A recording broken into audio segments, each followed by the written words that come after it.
How are you, Denver? We have a wonderful guest today. I got a one-on-one interview today with Susan from Hell Yeah, Denver, and I love the name of the company because if it's not Hell Yeah, it's a no, at least for me. So welcome, Susan. Thanks for coming on the show. Thanks. Thanks for having me, Ryan. Absolutely. Let's lead right into it. Tell us a little bit about the business and what you do here in Denver. Well, first off, you got the name exactly right. I named it Hell Yeah because I caught myself being so excited to do what I do that I was sometimes picking up things that were not the right fit for me. So I decided, hey, I'm going to name it Hell Yeah. So I always remember to pick up things that are a hell yeah. So that's how the name came about. And I work with artists here in town. Myself and my creative director, Jeff Fierberg, we work to help artists do everything from plan a logo to lay out a business strategy to find grants to put on shows. We sort of help artists thrive doing what they do best. It's amazing. So what's your business model? How is this a consulting service? Is it kind of a productized service? How do you get paid? I get paid in the way that works best for the artist. So we tailor it to each different artist. Some people pay us by the project. Some people pay us a percentage of sales from a project. Some people pay us a percentage of grant money. Just really depends on what's going to work economically for the artist. And we've tapped into a real connection between commercial retail businesses, where sometimes businesses are actually paying us and the artist. And so the artists don't actually pay us anything. Really? Okay. So you get kind of a commission from sales. Yeah. So we'll have Cool. someone come to us and say, hey, which is actually where we met. We had a Yeah. business say, hey, I've got some space on my walls. I'd love to promote some local artists. I know they'll be great for my business. I'd like to be great for their business. And so they work with me to cover the fees an artist would normally pay. Cool. Yeah. Yeah. Well, local art, what I found in art is it seems like across the board, if you're talking about literature, you're talking about film, you're talking about music, you're talking about podcasting, whatever, that 1% of those artists at the top make 99% of the revenue. Oh, So wow.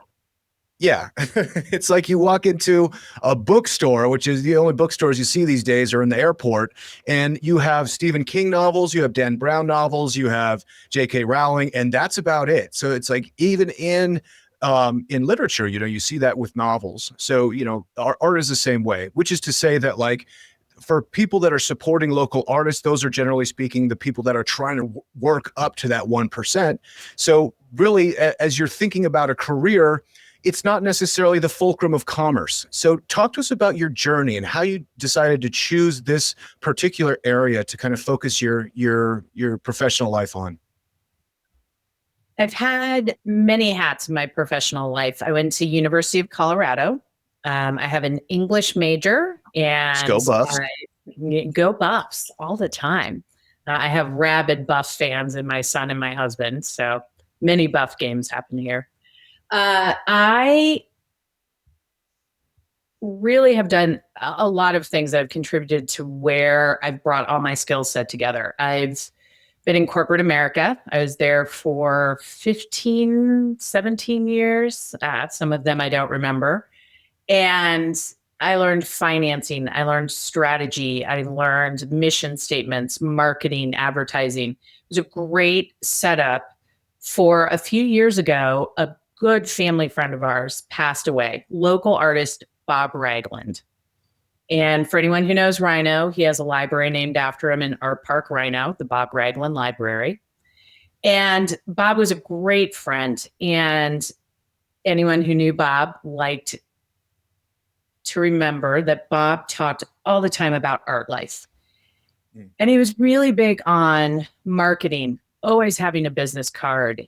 His tagline was non-starving artist. And he talked a lot to me about what it took for artists to do the hustle and what a hustle it was. And when he passed away, I had been working with him during COVID to mail things out to his clients to collect money and stuff because he was an older gentleman and didn't want to go out during COVID. And when he passed, his family asked me to help do some sales from the estate to cover cost. And that weirdly introduced me to his circle of art friends. And I met a man, Daryl Anderson, who is a very well known artist here in Denver. He's mentored many generations of artists. He has works in DIA, just had a show at Redline. Wonderful man, asked me to start helping him with some projects because in corporate America, I was project manager for many years. And we just kicked it off. And I started working all of those skills and talents I learned in corporate and applied them to art for people. Because at the end of the day, the creative side of art is personal and the point of view of each artist is unique. The business side of running an art business for many people is very similar to what all retail and corporate businesses do. You create a plan, you create a mission, you create goals, and then you implement them. You follow through on strategy for them. And that's what I help do. Nice. Yeah, it's interesting. The show that I met you at was a very kind of like non-traditional art space, which was super cool. And the artist that was showing, every single picture that there was at least a dozen was a self-portrait in some aspect. She was painting herself into that portrait. They're gorgeous. But as a commercial painter, oftentimes, and correct me if I'm wrong here, you got to think more about like what the audience is looking for as opposed to your own personal expression. And so that is there kind of a chasm sometimes to overcome where, art, particularly like this kind of media, painting, drawing, this kind of stuff, it's like very individual expression. But is there an overlap with like a commercial opportunity and that individual expression? Is it Yeah, important? I think there's always an overlap with an artist's creative personal point of view and what buyers are looking for, what commercial businesses are looking for, what graphics are looking for. It's just for the right people to meet. And one of my skills and personal, I've always had this, I'm a connector. I like to connect the right people. And so I think it's okay that an artist has themselves in paintings because there may be a business person who walks by who's like, you look exactly like my spin class people. And I want that spin class painting you have in my spin class ads and studio. And that's it. So I think it Yeah. works. Cool. Yeah, I want to give a shout out to another Denver entrepreneur, Martha, over at Nine Dot Arts, who's done a great job and just like built a really amazing business around curating art and both like finding the art and also finding the end buyers and doing that at scale, which is really incredible. When you're thinking about artists that want to come work with you, what's a good entry point? Like how developed should they be? What can they expect from the engagement? I have worked with a high school artist. I have worked with very experienced artists who show and are repped by galleries here in town and also nationally. So it really is a wide variety of artists and levels of skill. Yeah. And do you have kind of exclusivity? So I'm assuming like with your portfolio, your book of business, that probably 1%, 1 to 10% of your portfolio is, being able to fund the enterprise. And then the rest is in a developmental stage. Do you represent them exclusively? Like what are kind of the terms of the engagement? Yeah, actually, we don't. I look to fund the business through other businesses. So I actually look to get the majority of the income from those opportunities with commercial businesses. That's where I'm really looking to get the majority of the income from, rather than from the artist. Love And it. then Okay. they So can, your customers, they can got it. go and be with anyone they want. My highest and best moments are when the artists we work with level up to be repped by a gallery or picked up by an agent, because that means we raise the awareness of who they are. Totally. So your customers are actually the companies that are bringing the art in, either as a collection or they're purchasing it straight up or curating it and things like that. Okay, that's amazing. And I know you have some events coming up. So talk about some of the events and stuff that you put on for the artists. Yeah, so we have some shows working right now. Is it okay to name some of the places we do have some shows going? Absolutely. Okay, so we have some shows in a couple of businesses right now. Frisian Motors, which is down in Rhino at 34th and Walnuts. Mhm. Currently, we have Michael Gadlin showing there through February. And then coming up after him, we have Delton Demarest and Chad Julius showing. Those are great artists, all of them, all local. Shout to Delton. Yeah, shout to Yeah. Delton. He's a buddy of mine. I love him. Yeah, he was introduced to us by the first artist who showed in Frisian, who were Jenna Krupp and Emily Reinsdale. Shout out to them for being the first in that business. We owe them a lot. And then at Define Salon, which is over off 11th and Acoma, we have Karen Kelly showing right now, and then come through February. And then coming up in March, we have George Yakubisian. I never quite get George's last name right. He's great, works over at ABC Framing. Have him coming up. And then at Bit Factory in March, we have Jeff Fearberg for a month of photography with Bill over there at Bit Factory. And then let's see, I've also got, at Michael Gadlin's First Friday at Frisian, we have Chris Waters DJing that evening. And I have the Captain Tacos food truck's going to be there. Amazing. Will you also send me all these dates and I'll put them in the newsletter? Yeah, that'd be great. Yeah, cool. We've got probably 10,000 folks on the newsletter, so if we can drive some feet to your events, I would love to do that. Pardon me. Oh, I love it. Yeah. So tell me your insider as far as arts in Denver, both from the high scale all the way to like kind of the real underground of what's going on. What should people understand about Denver and its unique relationship with arts?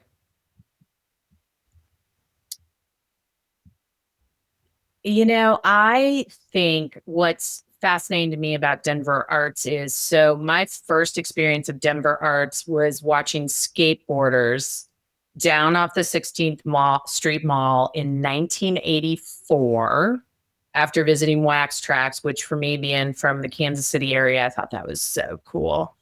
Still is. Still a cool record store. And there was an art scene then here in Denver. And it was, in my teenage mind back then, it was grungy and dirty and gritty and real and authentic. And the overpasses were going over Lodo back then, and everything was going on. And we've seen it evolve through Mercury Cafe and Muddy's Bookstore, and Santa Fe developed and came along, and Rhinos developed. And, we have these little pockets downtown, but there's also these broader worlds like the Arvada Arts Center, and I know Inglewood is developing its art center, and Littleton and 32nd and Tennyson.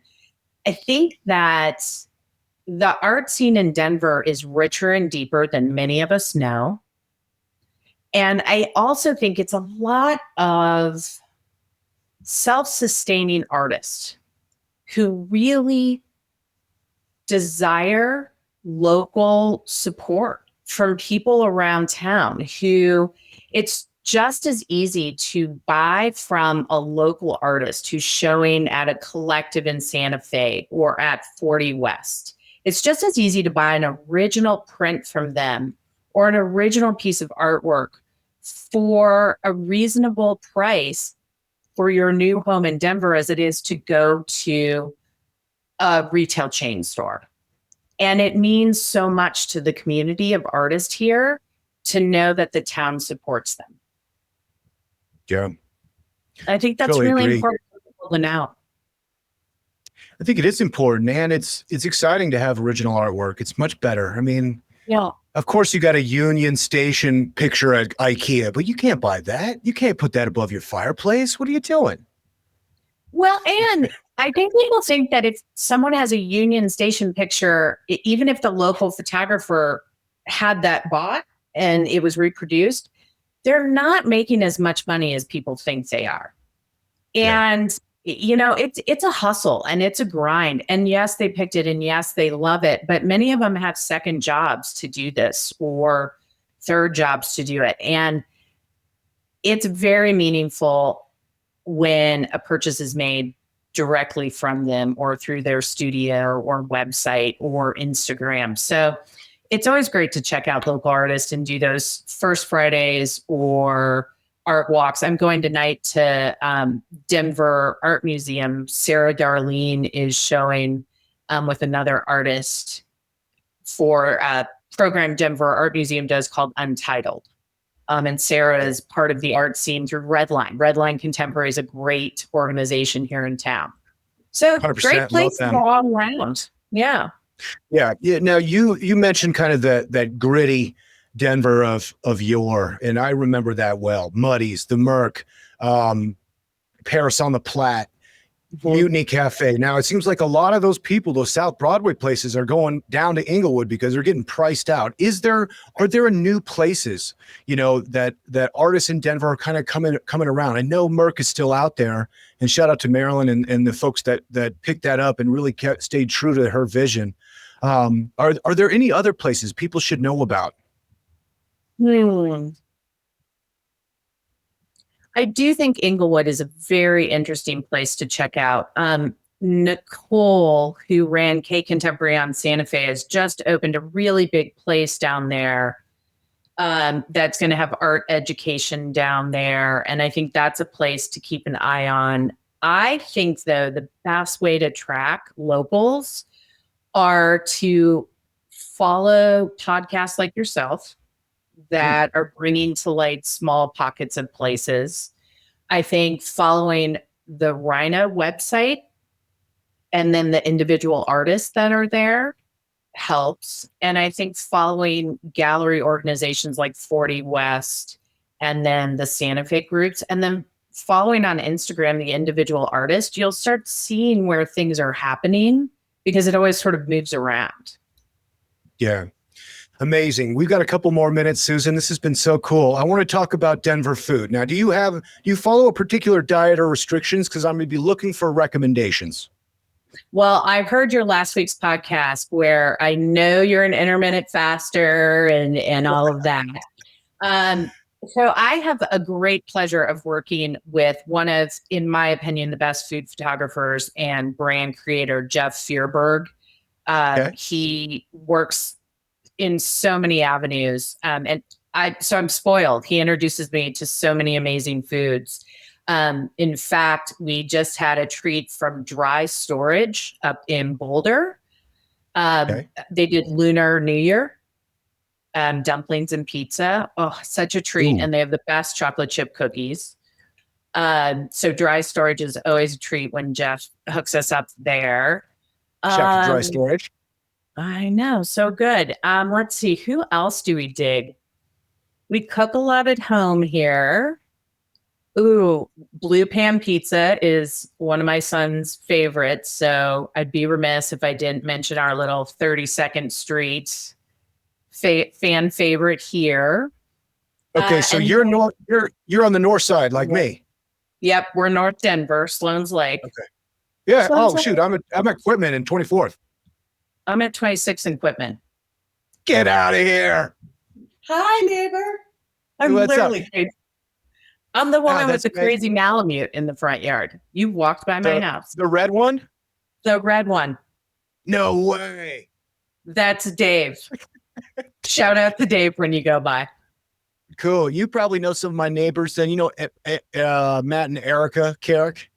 Yep. They know everybody. Yeah, they got that little red dog too. That's amazing. That's so cool. That's hysterical. Just on some next door stuff. Did you guys get windows broken out a couple of nights ago, like last Saturday? No. There was somebody walking down Quitman busting out windows, and they tried to bust out mine on my pickup, and it just cracked twice, but it really bummed me out. Anyway. Oh my gosh, that's amazing because we usually get more windows broken out than anything here. which we laugh. We even made our car door unlocked once and they cut through our Jeep. And I was like, it's unlocked, fool. Yeah, I know. I've just put I It's leave crazy. the like glove box open. I'm like, dude, you guys got everything. Like, just leave my car alone. Right? Oh my gosh. That's so funny. You were just like right up there. Yeah. But I want to give you a tiny shout out, and I know you may edit it out, but I really, after we met, I dove in and watched what you did, and or what your podcast is doing, and it really is truly bringing to light some amazing things. And as a connector, I see so many possibilities of things that are here in Denver that people don't know. I always tell people, travel your town at least once a year like you're a tourist, and it's amazing what you learn. I love that. No, I appreciate that you like it. The one thing I felt like was missing, is the joy of Denver. Yeah. I mean, we sure you get your windows busted out every now and again. Of course, the politics never ends. Yeah. But this podcast is about a celebration of art and culture in Denver. And so, we veer away from the maybe less charming aspects of just being in planet Earth right now, because we could probably both agree it's a little challenging. So Yeah. that's what we try to do. Cool. A couple others. Now let's keep it on food, because that's important to me. So, you need fried chicken. Where are you going? If I need fried chicken, I am going to, it's downtown by Whole Foods, Tupelo Honey. Ooh, It's okay. a chain restaurant, so I'm cheating a little. But I do like Tupelo Honey, or my godson, RJ, who I can give a little local plug, RJ Martin. He was Rookie of the Year for our local semi-pro team Prime, which if you want me to get them on, those boys do good stuff. It's a little local semi-pro football team here. He makes Would some love good it. fried chicken. He's amazing. He makes good But fried Tupelo chicken. Honey I like. Yeah, Tupelo Honey is Okay. nice. It's downtown. I like down on Tennyson Street. Oh, I like Hey Kiddo upstairs. I don't know if you've gone and seen Hey Kiddo. I don't think so. Yeah. It's on Tenny. It's on Tenny, and it's upstairs at the top of a building, and it's a restaurant in the front, and in the back they have an open air bar in the summer, and their bartenders are amazing because you don't tell them, oh, well, you could tell them I want a gin and tonic, but I went with a woman who's just like, I don't know what I want. I feel like a cashmere sweater with purple, and he made her a drink, and she's like, oh my God, this tastes like a cashmere sweater with purple. So That's so fun. Okay, yeah, Hey Kiddo. Yeah. Okay, shout out. I think that's it's right across from Denver Biscuit Company there, I think. Is that right? Yeah, it's in a strange tall building. So it's Yeah. a little unmarked. The names are, it's one of those cool ones where the names are sort of hidden on the window. In fact, it used to not have a name to it. So Love it. people were like, "Can you find it?" Yeah. Love it. I like Okay, it. last food question. You're pressed for tacos. Someone from out of town needs to understand Denver's tacos, burritos. Where are you going? Taco de Mexico. You can't really pass that up, can you? Never. Their chili Riano burrito, forget about it. That one's good. And I'm always up. I know this is crazy, but you gotta go crazy and eat a brains burrito once in your life. Totally. Brains. Yeah. I mean, you tap into your inner zombie, why not? Right? You got to go there. But Taco de Mexico, and there used to be one over here where Good Times is now. When I How is that first, right? yeah, it used to be right over there by Lakeview Lounge. Cool. Shout out to that. Before we wrap up, is there anything I should have asked you but didn't, Susan?